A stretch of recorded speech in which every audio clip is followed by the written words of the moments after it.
Hi, and welcome back to Beans and Bezels. Rotary is a Swiss watch brand established in 1895 and continues to be owned and operated by the founding Dreyfuss Group. Their headquarters are in the United Kingdom, and their watches don't often get much visibility here in the United States.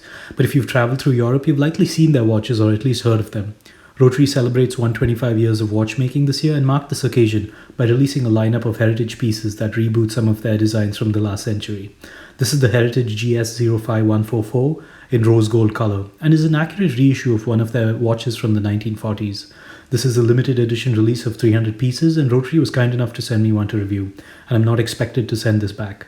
This watch costs $339 from the Rotary website, but you can often find better deals from third-party retailers as well. Let's check it out. The case is 40mm in diameter, 50mm from lug to lug, and 12.75mm thick, but almost 2.75mm of that thickness is the domed mineral crystal. The case is stainless steel, entirely polished, and has a PVD rose gold coating. The lug design is very interesting. The lugs are long, slightly twisted and flared, and drastically curved down towards the wrist. Unfortunately, this ornate lug design comes at the cost of the 50mm lug to lug width, and the 21mm lug width also made it difficult for me to try on different straps, since I don't have a single 21mm strap in my collection. At the roughly $325 price category, a sapphire crystal would have been nice to have, but I don't mind the mineral crystal here. It's a bit easier to digest considering this is a vintage reissue dress watch. I do like the thickness of the crystal and the distortion at the edges. It doesn't come at the cost of legibility and adds a lot of character to the dial. There's a push-pull crown at the 3 o'clock position that is signed with the brand's logo. The crown is very easy to grip and operate, and there wasn't any stem or crown wobble. Flipping it over, you have a mineral crystal exhibition window in a press-fit case back. This watch is rated for up to 50 meters of water resistance. The dial is nearly identical to the original design from the 1940s with a few subtle additions. The base of the dial has a beautiful sunray finish and is close to an off-white color tone that matches the rose gold case nicely. You have an outer railroad-style minute track with small ticks for millisecond increments. For every increment of 5, you have Arabic numerals within the cells of the minute track, and I really like this design. The distortion of the mineral glass doesn't affect legibility much. There are Arabic numeral hour markers for all even digits and circular markers for the odd ones. These have a metallic rose gold finish to match the case and look like a fine layer applied onto the dial with a thin black border. Again, a very nice design choice. I did notice some residue along these indices, but these aren't visible to the naked eye. The brand's name and logo is under the 12 o'clock with heritage printed in red. If I could change just one aspect of this watch, I would remove the heritage text or change the color to black. I think it throws the dial off just a bit, even though it's matched by the red seconds hand.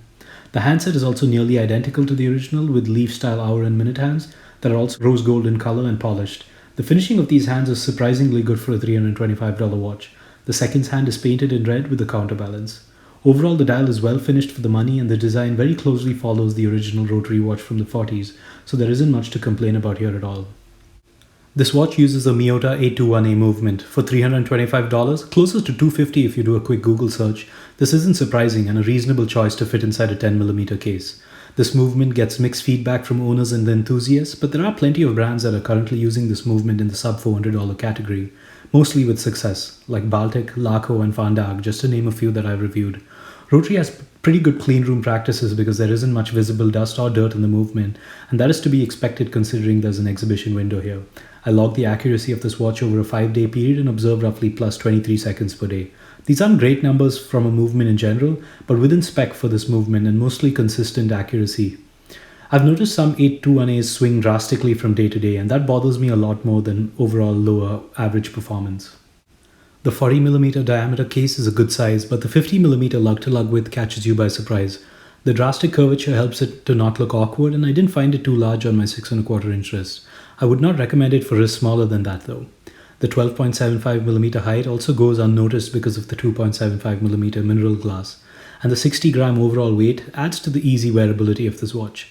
This watch ships with an alligator grain leather strap with matched rose gold hardware that is also signed. I don't much care for the strap, but that's usually the case with sub $400 watches. Unfortunately, the 21mm lug width means you'll have to actively seek out a good alternative, and none of your 20mm or 22mm will do the trick. While this watch does have a retail price of $325, you can find them available for around $250 online. If you like what it looks like, and if you can find one at that price, this is a difficult watch to not recommend. The build quality is good, the finishing is good, and it has an interesting design history from a heritage watch brand. At $325 to $350, you can make the argument for a sapphire crystal, but in the $250 price category, you're already getting plenty. My only real word of caution would be for those with wrist sizes smaller than 6¼ inches. The 50mm lug-to-lug width might not give you the best wrist experience in that case, but for everybody else you'll be fine. Once again, thanks for watching and don't forget to read the full length review in the link below.